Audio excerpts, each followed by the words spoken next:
Praise the lord. అందరూ బాగున్నారండి? ఇప్పుడు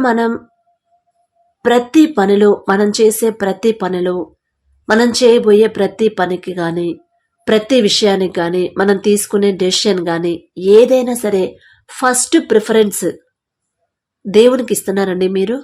ఇప్పుడు ఏదైనా పని మొదలు పెట్టాలంటే ఫస్ట్ దేవుని చిత్తం ఎలా ఉందో అడుగుతున్నారా?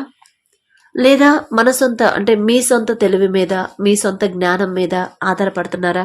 లేదా ఏదైనా పని శుభకార్యమే చేయాలంటే ముహూర్తాలు చూస్తున్నారా? చక్కగా సిద్ధాంతిని పిలిపించి వాళ్ళని అడిగి, ఇదిగో మంచి రోజు, ఏ రోజు మంచి రోజు ఉందండి, మరి ఏ రోజు బయలుదేరితే బాగుండిద్ది, ఎప్పుడు ఈ పని మొదలు పెడితే బాగుండిద్ది అని ఎవరినన్నా అడుగుతున్నారా? మనుషులను అడుగుతున్నారా?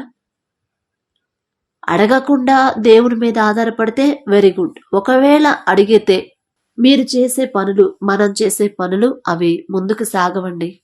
ఎందుకంటే ప్రతి పనికి కూడా, మనం చేయబోయే ప్రతి పనికి ముందు, మొదలు పెట్టే ముందు దేవుని పర్మిషన్ అనేది మనం తీసుకోవాలి కదా. ఇప్పుడు ఉద్యోగానికే వెళ్తున్నారు, ఇంటర్వ్యూలకు వెళ్తున్నారు. ఇంటర్వ్యూలకు వెళ్ళబోయే ముందు మనం ప్రేయర్ చేసుకుంటాం. క్రిస్టియన్స్ కాబట్టి ఖచ్చితంగా మనం ప్రేయర్ చేసుకునే బయలుదేరతాం. ఒకవేళ పిల్లలకి అలవాటు లేకపోయినా పేరెంట్స్గా మనం చెప్తాం కదా, అయ్యా ప్రేయర్ చేసుకుని వెళ్ళడమ్మా, అమ్మా ప్రేయర్ చేసుకుని వెళ్ళు, ప్రేయర్ చేసుకుని వెళ్తే యేసయ్య నీకు సహాయం చేస్తాడు అని చెప్తారు. అయితే మనం ప్రార్థన చేసి బయలుదేరాలంటే ఎలాంటి ప్రార్థన చేసి బయలుదేరాలి? ఇప్పుడు మీరు ఇంటర్వ్యూకే వెళ్తున్నారండి, ఎంత ప్రయత్నించినా ఉద్యోగం రాలేదు. సరే రాలేదు కదా అని మనం ఆగిపోం కదా. చదివాం కాబట్టి ఆ చదువుకు తగ్గ ఉద్యోగం చేయాలి కాబట్టి కంపల్సరీ సెర్చ్ చేస్తూనే ఉంటాము. ఎక్కడ ఇంటర్వ్యూలు జరుగుతున్నాయి, ఏ ఉద్యోగాలు ఉన్నాయి, అప్లై చేసేటప్పుడు అప్లై చేస్తూ ఉంటాము, ఇంటర్వ్యూలకు అటెండ్ అవుతూ ఉంటాము. కానీ ఉద్యోగాలు మాత్రం రావు. ఎందుకంటే ఒకటి, మీరు చేసే ప్రార్థన దేవునికి ఇష్టమైన ప్రార్థన చేస్తున్నారా లేదా అనేది ఒక్కసారి గమనించుకోండి. దేవుని చిత్తం మనం అడుగుతున్నామా లేదా? ఉద్యోగానికి వెళ్లే ముందు, ఇంటర్వ్యూకి వెళ్లే ముందు ఒక్కసారి ఇలా ఒక చిన్న ప్రార్థన చేసుకోండి. అయ్యా, ఇప్పటి వరకు నా సొంత తెలివి మీద, నా సొంత జ్ఞానం మీద నేను ఆధారపడ్డాను. కానీ నా సొంత తెలివి, నా సొంత జ్ఞానం, ఈ లోకపరమైన జ్ఞానం వెర్రితనమనే మీరు ముందే చెప్పారు. అయినా కూడా గ్రహించలేకపోయానయ్యా. అందుకే నాకు ఈ ఉద్యోగాలు రావట్లా. ఇన్ని ఇంటర్వ్యూలకు అటెండ్ అయినా కూడా ఉద్యోగం రావట్లేదు. ఒకవేళ వచ్చినా అది నా చదువుకి సంబంధం లేదు. నేను చదివింది మంచి చదువు, మీరు చదివించారు. కానీ ఆ చేసే ఉద్యోగం మాత్రం దానికి దీనికి సంబంధమే లేదు. తప్పు నాదేనయ్యా, తప్పు నాదే. మీరు చెప్పారు ఆల్రెడీ, మీ వాక్యం ద్వారా మమ్మల్ని హెచ్చరించారు. ఈ లోకపరమైన జ్ఞానం వెర్రితనం అని చెప్పారు. కానీ ఆ జ్ఞానాన్ని తీసుకొనే మేము వెళ్ళాము. అందుకే నాకు ఈ పరిస్థితి. ఇక నుండి నా సొంత తెలివి, నా సొంత జ్ఞానం కాదయ్యా, మీరే నాకు ఉద్యోగం చూపించండి. నాకు ఏది చూస్ చేసుకోవాలో, ఎలా మాట్లాడాలో నాకు తెలియట్లేదు. కానీ మీరు నా ముందుంటే నాకు ఉద్యోగం వచ్చింది. నేను నచ్చిన, నాకు ఇష్టమైన ఉద్యోగం, నా చదువుకు తగ్గ ఉద్యోగం మీరు చూపిస్తేనే నాకు వచ్చింది. నా సొంతంగా నేను ట్రై చేశాను. నా తప్పే, నా మీద నేనే ఆధారపడ్డాను, నా సొంత తెలివి మీద ఆధారపడ్డాను. అయ్యా, తప్పు నాదే, మీది కాదు. నాదే తప్పు. క్షమించండి అయ్యా. నేను చేసిన తప్పు. సిగ్గుతో తలదించుకుంటున్నానయ్యా. మీ వైపు చూసే అర్హత నాకు లేదు. మీ మీద ఆధారపడకుండా నా సొంత తెలివి మీద ఆధారపడ్డాను. అందుకే నాకు ఈ పరిస్థితి అని ఒక్క చిన్న ప్రార్థన చేసుకొని మీరు బయలుదేరండి. ఏదైనా జాబ్కి అప్లై చేయండి. ఇప్పుడు ప్రిపేర్ అయ్యేటప్పుడైనా ప్రిపరేషన్ అనేది లేకుండా ఉద్యోగం రావాలంటే ఎలా వచ్చిందండి? ఇప్పుడు మనకన్నా చాలా బాగా, చాలా రోజుల నుంచి, చాలా నెలల నుంచి, సంవత్సరాల నుంచి ప్రిపేర్ అయ్యే వాళ్ళు ఉంటారు. కోచింగ్ తీసుకొని వాళ్ళకి రాకుండా మనం జాబ్ చేసుకుంటా ప్రిపేర్ అయ్యి ఉద్యోగం ఇవ్వమంటే అది కరెక్టేనా? మన వంతు మనం కష్టపడాలి. ఆ తర్వాత దేవుని సహాయం అడగాలి.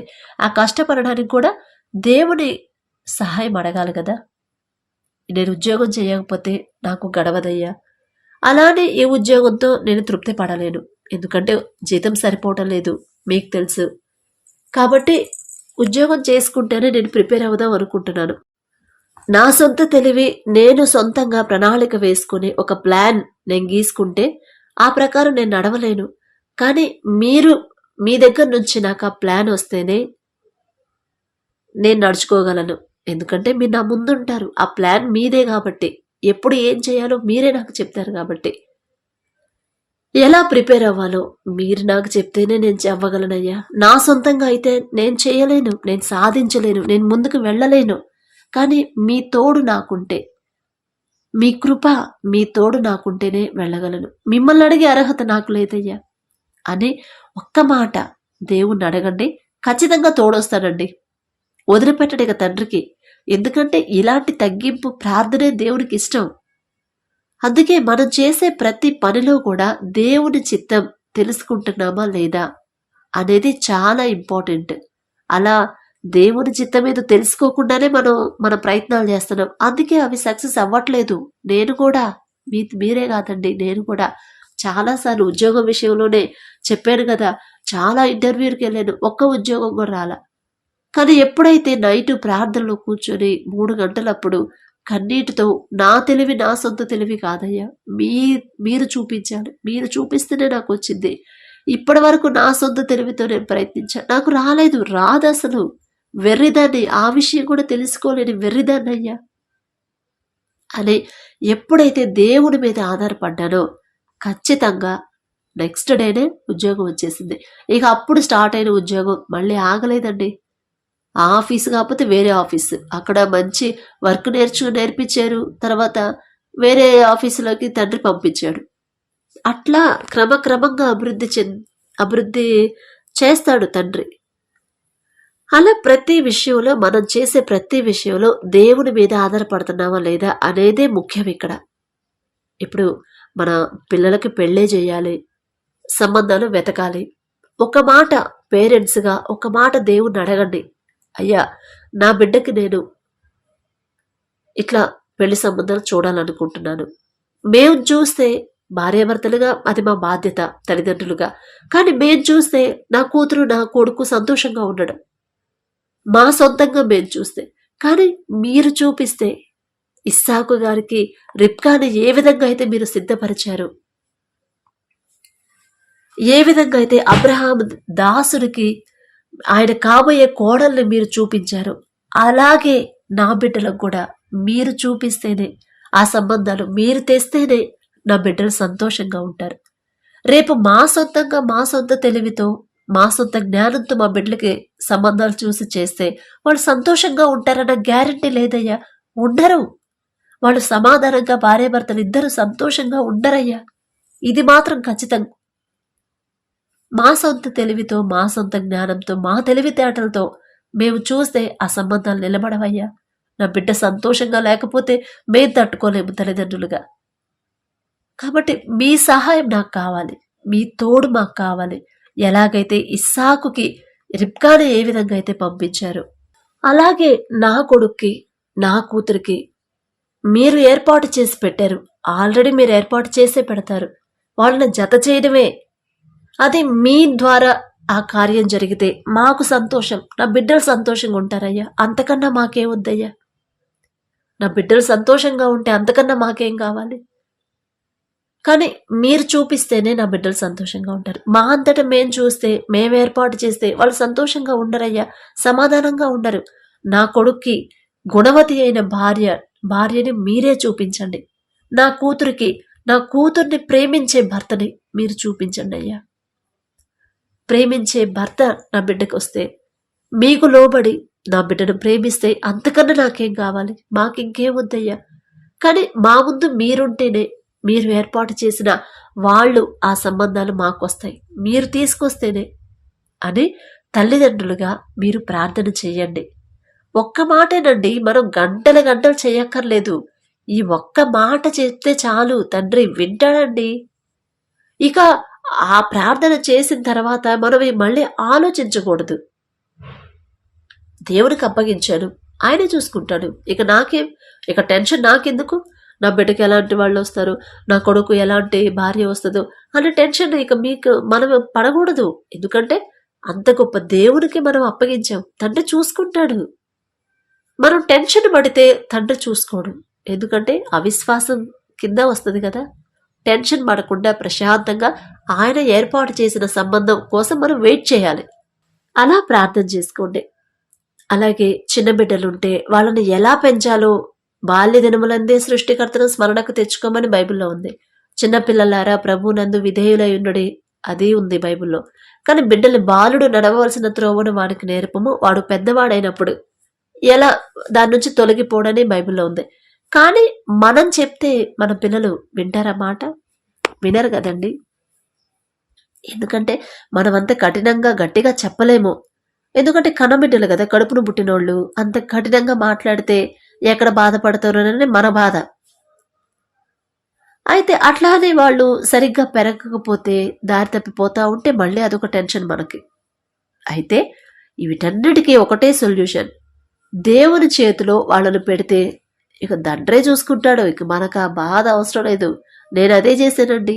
అయ్యా వాళ్ళు ఇంగ్లీష్ మీడియం అంటున్నారు, ఏం చదువుతున్నారు, వాళ్ళకి ఏం చెప్పాలి, ఎలా అందరితో పాటు సమానంగా నా బిడ్డలు తెలివిగా ఎలా పెరగాలి, అందరిలో యాక్టివ్గా నా పిల్లలు ఎలా ఉండాలి అని నాకు టెన్షన్ లేదండి.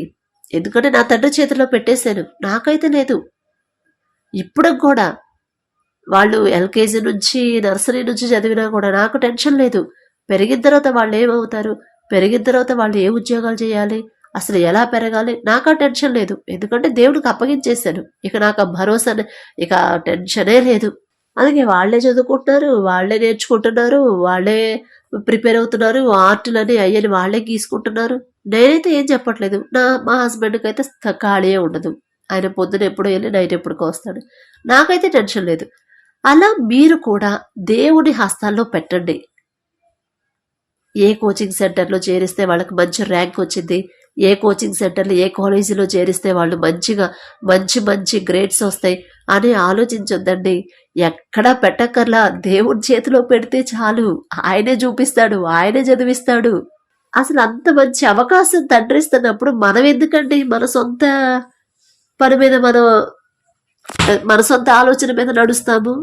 తండ్రి అందుకే నవ్వుకుంటాడేమో, ఏంది వీళ్ళు పిచ్చి పిచ్చి జనంలాగా, నేను ఇంత చక్కగా ఇంత భరోసా ఇస్తుంటే, ఇన్ని ఫెసిలిటీస్ ఇస్తుంటే వాళ్ళంతటా ఎందుకు అంత కష్టపడతారు అని తండ్రికి నవ్వుకుంటాడేమో కదా.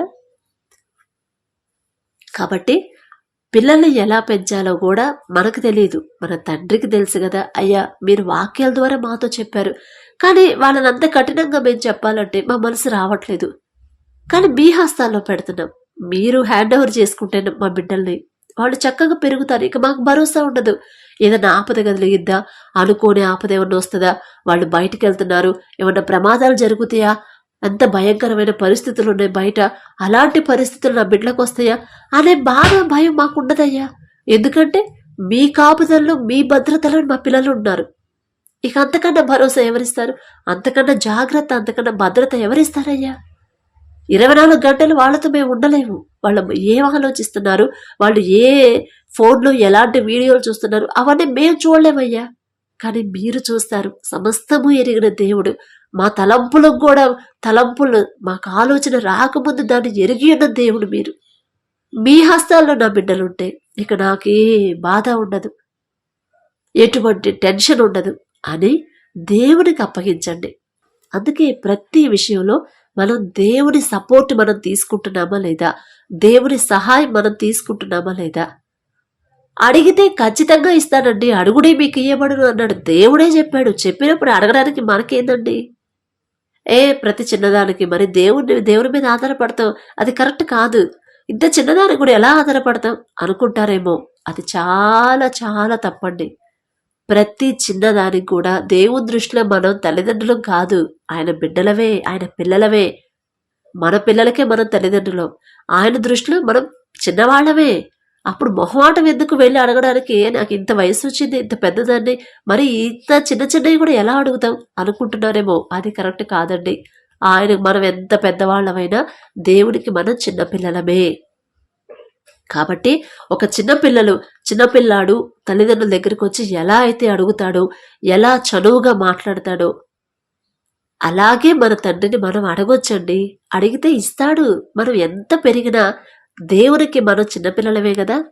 కాబట్టి చిన్నపిల్లలాగే అడగండి. అయ్యా నాకు తెలీదు వాళ్ళని ఎలా పెంచాలి, ఎలా నడిపించాలి, మీలో ఎలా పెంచాలో, లోకంలో పడిపోకుండా సరైన దారిలో ఎలా నడిపించాలో నాకు తెలీదు. కానీ మీకు తెలుసు, మీ హస్తాల్లో మీ చేతుల్లోనే పెడుతున్నా. నాకు తెలియదు, ఇక నాకు సంబంధమే లేదు. నా పిల్లల గురించి నాకు అసలు ఆలోచన కూడా నాకు రానివ్వద్దు. ఎందుకంటే మీరు హ్యాండ్ ఓవర్ చేసుకుంటే నాకు ఏ దిగులు ఉండదు అని ఒక బిడ్డ తల్లిదండ్రులతో ఎలా అయితే మాట్లాడతారో అలా మనం మాట్లాడి తండ్రికి అప్పగించవచ్చండి. నేను అలాగే అప్పగించాను. నాకైతే ఇక ఏ బాధ లేదండి. మీరు ఎన్నైనా అనుకోండి. ఇంత చిన్న చిన్న మాటలు చెప్పింది, ఇంత చిన్న చిన్న విషయాలు చెప్పింది అనుకుంటారేమో. ఆ చిన్న చిన్న విషయాలను కూడా దేవుడికి అప్పగిస్తే పెద్ద పెద్ద విషయాలు కూడా దేవుడు చేస్తాడు, పెద్ద పెద్ద కార్యాలు. అది నేను చెప్పేది. కాబట్టి ప్రతి విషయంలో కూడా దేవుని మీద ఆధారపడుతూ నేర్చుకోండి. దేవుని సహాయం పొందుకోవడం నేర్చుకోండి. ఉద్యోగానికైనా, వ్యాపారమైన, బిజినెస్ అయినా, అయ్యా ఇదిగో ఈ బిజినెస్ స్టార్ట్ చేయాలని నాకు అనిపిస్తుంది, నా సొంత ఆలోచన అయితే అది నిలబడొద్దు. మీ ఆలోచన కూడా అదే అయితే, మీరిచ్చిన ఆలోచన అయితే నన్ను ముందుకు నడిపించండి. మళ్ళీ నా తెలివితేటలతో నేనేమి చేయలేను. ఎలా చేస్తే ప్రాఫిట్స్ వస్తాయి, ఎలా చేస్తే నేను ఆ బిజినెస్లో ముందుకు వెళ్తాను అనేది నాకు తెలియదు. నాకంత తెలివి లేదు, జ్ఞానం లేదు. కానీ మీరు నా ముందుంటే ఖచ్చితంగా నేను సక్సెస్ అవుతాను. సక్సెస్ చేస్తారు మీరు, నాకు నమ్మకం ఉంది. ఆ నమ్మకం ఇచ్చింది కూడా మీరే అని ఒక్క మాట దేవుడికి చెప్తే భలే సంతోషిస్తాడు. అరే, ఇంత చిన్న విషయానికి కూడా నా మీద ఆధారపడుతుంది, ఎంత చక్కగా నా దగ్గరకు వస్తుంది, ప్రతి విషయానికి నాతో మాట్లాడుతుంది, నాకు చెప్తుంది, ఒక ఫ్రెండ్కి, స్నేహితుడికి చెప్పినట్టు అని తండ్రి ముచ్చటపడతాడండి. అలా బిడ్డల విషయంలో కానీ, వ్యాపారంలో కానీ, కుటుంబంలో శాంతి సమాధానం లేదు. అయ్యా నా కోడలు నాకు నా మనసుకు నచ్చని పని చేస్తుంది, ఆమె అట్లా చేస్తుంటే నాకు కోపం వస్తుంది. కానీ మీరు బైబిల్ గ్రంథంలో రూతు గ్రంథాన్ని మా కోసం పెట్టారు. ఒక అత్తమైన తర్వాత ఇదిగో నువ్వు నీ కోడల విషయంలో ఇలా నడుచుకో అని మీరు మాతో మాట్లాడారు. ఆ ప్రకారంగా నేను నడుచుకోలేకపోతే మళ్ళీ మీ దృష్టిలో నేను తప్పు చేసిందని అవుతాను. కాబట్టి నా కోడల ప్రవర్తన మార్చయ్యా. ఆమెని ద్వేషించే పనులు ఆమె చేయకుండా ఆమె మనసు మార్చయ్యా అని కోడల తరపున అత్త అడగొచ్చండి. అడిగిందంటే ఖచ్చితంగా మారుస్తాడు. అలాగే అత్త విషయంలో కోడలు అడగవచ్చు. నేను అడిగానండి మా అత్తమ్మ విషయంలో. ఏ పని చేసినా మనస్ఫూర్తిగా, ఇష్టంగా, ప్రేమగా చేసే మనసు అత్తమ్మకి ఇవ్వయ్యా. ఆమె కష్టంగా చేస్తే నాకు మనసు ఎందుకనో నచ్చట్లేదు, మనసుకు బాధగా అనిపిస్తుంది. ఏ పని చేసినా, అది వంటైనా వేరే పనైనా, మనస్ఫూర్తిగా, సంతోషంగా, ఇష్టంగా చేసే మనసు మా అత్తమ్మకి ఇవ్వయ్యా అని ప్రార్థన చేశాను. ఇప్పుడు అలాగే చేస్తుందండి. చాలా సంతోషం వేసింది. ఎందుకంటే నా ప్రార్థన తండ్రి విన్నాడు. నాకైతే ఎటువంటి అర్హత లేదండి. కాబట్టి అత్తల విషయంలో కూడా కోడలు దేవుని అడగొచ్చు. అయ్యా ఇట్లా నడుచుకుంటుందామె, అట్లా బాధ పెడుతుంది, నా తప్పు లేకపోయినా నన్ను మాటలు అంటున్నారు. కానీ అత్తకు లోబడి ఎలా జీవించాలో రూతు గ్రంథం ద్వారా మాతో మాట్లాడారు. రూతు ఎంత లోబడింది, అత్తని విడిచిపెట్టి వెళ్ళలేక అసలు అక్కడే ఉండిపోయిందంటే ఎంత ప్రేమించింది. అలా ప్రేమించాలని నాకు ఉంది. కానీ ఆమె అలా మాటలు అంటుంటే ప్రేమించలేకపోతున్నాను. ఒక్కసారి మా అత్తమ్మతో మాట్లాడయ్యా, ఆ మాటలను అనకుండా నన్ను ప్రేమించే మనసు మా అత్తమ్మకి ఇవ్వయ్యా అని మీరు అడగండి. మనస్ఫూర్తిగా అడిగితే ఖచ్చితంగా దేవుడు మారుస్తాడు. నాకు మార్చాడండి, మా అత్తమ్మని మార్చాడంటే మా మావయ్య లేళ్ళండి, మనసు మార్చాడు. అడిగితే ఖచ్చితంగా చేస్తాడండి మన దేవుడు. అడగకే మనం ఇలా ఉన్నాం, అడగకే మనం పొందుకోలేకపోతున్నాం. ప్రతి విషయంలో, బిడ్డల విషయంలో కానీ, భర్త విషయంలో కానీ, భర్తకి లోబడమని మీరు చెప్పారయ్యా. కానీ నా భర్త నేను ఎంత లోబడుతున్నా కూడా నన్ను బాధ పెట్టే మాటలు అంటున్నాడు, కొడుతున్నాడు. ఎందుకు కొడతానండి భర్త? మన పద్ధతి బాగాపోతేనే కొడతారు, కానీ లేకపోతే ఎందుకు కొడతారు? అన్ని విషయాల్లో మీరు కరెక్ట్గా, ఇప్పుడు వాళ్ళు ఏదైనా మాట అన్నప్పుడు నువ్వు 2 మాటలు అంటే కోపం రాదా మగోడికి? అలా ప్రతి విషయంలో మనల్ని మనం పరిశీలన చేసుకోవాలి. ప్రతి విషయంలో ఇప్పుడు మన జీవన విధానంలో మనం బ్రతుకుతున్నప్పుడు, మనం జీవిస్తున్నప్పుడు ప్రతి విషయంలో దేవుడి మీద ఆధారపడుతున్నామా లేదా, దేవుడి సహాయం మనం పొందుకుంటున్నామా, అడుగుతున్నామా లేదా, దేవుడి చిత్తం మనం తెలుసుకొని ఏ పనైనా చేస్తున్నామా లేదా అనేదే మనం మనసుకి తెలుసుకుంటేనే మనకి ఎటువంటి ఆపద, కీడు, తెగులు రాదు. మీ తప్పు లేకపోయినా సరే మిమ్మల్ని అనవసరంగా ఇబ్బంది పెడుతుంటే అయ్యా సింహాల నోళ్లను మూశారు మీరు. దానియేలంత గొప్పదాన్ని కాదు నేను, ఆయనంత భక్తిపరురాల్ని కాదు. అయినా సరే నా తప్పు లేకపోయినా నన్ను బాధ పెడుతున్నారు, వీళ్ళ నోళ్లు మూసేయండి, వాళ్ళ మంచి మనసులు మార్చండి, ఆ మనసు మీరిస్తేనే వచ్చింది, నేను చెప్తే వినరయ్యా, మీరు చెప్తే వింటారు అని ఒక మాట వాళ్ళ తరపున మీరు అడగండి, ఖచ్చితంగా చేస్తాడండి. కాబట్టి ఈ మాటను ఎందుకనో చెప్పాలనిపించింది. మరి దేవుడి కృపో ఏమో తెలీదు. ఒకవేళ ఈ పరిస్థితుల్లో ఎవరైనా ఉన్నారేమో, ప్రతి విషయంలో కూడా దేవుడి మీద ఆధారపడతాం అలవాటు చెయ్యమ్మా అనే అనిపిస్తుంది నాకు. అదే ప్రార్థన, అదే ఆలోచన ఇస్తున్నాడు తండ్రి.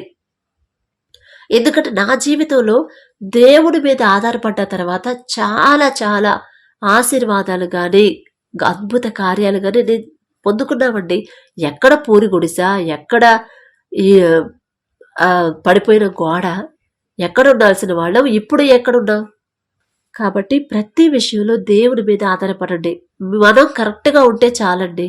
మనకు వ్యతిరేకంగా ఎవరున్నా సరే వాళ్ళ మనసును మార్చేస్తాడు, లేదా వాళ్ళ మనమేంటో మన పక్షాన మన తండ్రి ఉన్నాడని వాళ్ళకు తెలిసేలా చేస్తాడు. ఖచ్చితంగా చేస్తాడు, చేశాడు నా జీవితంలో. బిడ్డల విషయంలో కానీ, పిల్లల పెంపకంలో కానీ, వాళ్ళని ఏ కాలేజీలో చేర్చాలి, ఏం చదివించాలి, ఏ గ్రూప్ తీసుకోవాలి, ఏ ఉద్యోగం చేయించాలి, అస్సలు టెన్షనే పడొద్దండి. ఎందుకంటే దేవుని ఏర్పాటు, దేవుని ప్రణాళిక వేరుగా ఉండింది. ఆయన చిత్తానికి మనం వేరుగా ఆలోచించామంటే ఖచ్చితంగా దానివల్ల వాళ్ళకి నష్టమే జరిగింది, కానీ లాభం అయితే జరగదు.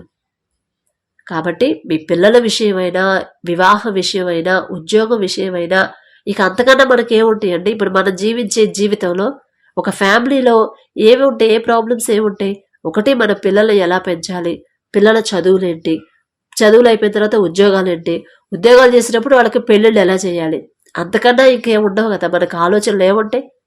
ఇదే కదా. వాటన్నిటికీ కారణం ఏంటంటే ఆర్థిక సమస్యలు. ఆర్థిక సమస్యలు రావడానికి కారణం ఏంటంటే మనం దేవుడి మీద ఆధారపడట్లేదనే అర్థం. ఇప్పుడు మనకి ఏదైనా అవసరమైంది కావాలంటే మనుషుల మీద ఆధారపడొద్దు, దేవుని దగ్గర కూర్చోండి. అయ్యా ఇదిగో, మనుషులను నేను అడగను, నా మనసు ఒప్పట్లేదు, ఒకళ్ళ దగ్గర చేయి చాపే పరిస్థితి నాకొద్దు, నాకు రానివ్వద్దు, మీ దగ్గర నుంచే నాకు సహాయం రావాలి, మీరే నాకు సహాయం పంపించాలి అని దేవుడి మీద ఆధారపడండి. అరే అడగమ్మా పర్వాలేదు అని చెప్పడు తండ్రి. ఎందుకంటే బైబిల్లో ఉంది, మనుషులను నమ్ముకున్నట్టు కంటే యెహోవాను ఆశ్రయించడం మేలు. దేవుడే చెప్పాడు. అలాంటప్పుడు మనం ఎందుకు మనుషుల దగ్గరికి వెళ్ళేది? ఎవరిని అడిగితే పని అయితే, ఎవరిని అడిగితే ఇస్తారబ్బా, ఎవరిని అడిగితే డబ్బులు ఇస్తారు, ఎట్లా ఇప్పుడు డబ్బులు కావాలి కట్టాలి, అవేవి పెట్టుకోవద్దు. తండ్రి దగ్గర కూర్చోండి. అనవసరమైన ఖర్చులు చేస్తున్నారంటే అది కూడా దేవుడికి చెప్పండి. నా వల్ల కావట్లేదయ్యా, నేను ఇది కంట్రోల్ చేసుకోలేకపోతున్నా, అనవసరంగా ఖర్చులు అవుతున్నాయి, వాటికి అన్ని డబ్బులన్నీ ఖర్చు అయిపోతున్నాయి, అది ఎలా కంట్రోల్ చేయాలో నాకు తెలియట్లేదు, మీరే వచ్చి నాకు ఎట్లా కొట్టా ఇవన్నీ కంట్రోల్ చేయండి అయ్యా అంటే చేస్తాడు తండ్రి. కానీ అది మనం ఎలా ఉండాలి? దేవుడు తండ్రి చెప్పిన విధంగానే మనం నడుచుకున్నప్పుడు, ఆయనకి ఇష్టమైనట్టు, ఆయనకి ఇష్ట ప్రకారం, ఆయన మనసుకు నచ్చినట్టు మనం నడుచుకుంటేనే. ఎలా నడుచుకోవాలో నాకు తెలియట్లేదు అంటే అది కూడా దేవుణ్ణి అడగండి. మీ మనసుకి ఇష్టమయ్యేలా, మీరు ఇష్టపడేలా నేను జీవించాలని నాకు ఆశగా ఉంది.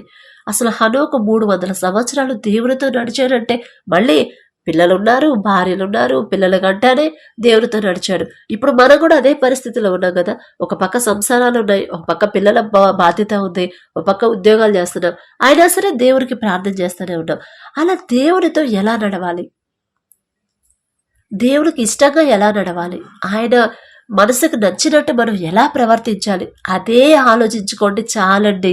ఇక మీ ఫ్యూచర్ గురించి, పిల్లల ఫ్యూచర్ గురించి, వేటి గురించి ఆలోచించొద్దు. అలా తండ్రి నన్ను రెడీ చేశాడు, అలా ప్రిపేర్ చేశాడు, అలా మార్చేశాడు నన్ను. అందుకే ఇప్పుడు ఎన్ని వరదలు వచ్చినా వాళ్ళ గురించి ప్రార్థన చేసే మనసు తండ్రే ఇచ్చాడు కదా మనకి. అంత వర్షంలో నేను వెళ్తున్నా కూడా, పిల్లల్ని తీసుకొని హాస్పిటల్కి వెళ్తున్నా, భయం అనేది లేదు. ఎటు నుంచి ఏ పిడుగు వచ్చిందో, ఏ వెహికల్ వచ్చిందో, ఎక్కడ జారి పడతావో, ఏ మ్యాన్ హోల్లో పడతారో పిల్లలు అనే భయం లేదు. ఎందుకంటే నా తండ్రి నా ముందున్నాడు, నేనెందుకు భయపడాలి అనే ధైర్యం ఇచ్చాడు. అసలు ఆ పరిస్థితే లేదు, ఆ పరిస్థితే తీసేశాడు. ఎందుకు వెళ్ళాలి హాస్పిటల్కి? వద్దమ్మా, ఇదిగో నీకు అవసరమైన వస్తువు నీకు నేనే పంపిస్తున్నానని పంపించాడు తండ్రి. ఆల్రెడీ నేను చెప్పాను కదా, నాకు ఎందుకో మళ్ళీ మళ్ళీ చెప్పాలనిపిస్తుంది. ఆయన చేసిన కార్యాలు అసలు మనకు అసలు అర్థం కాదండి మనకి.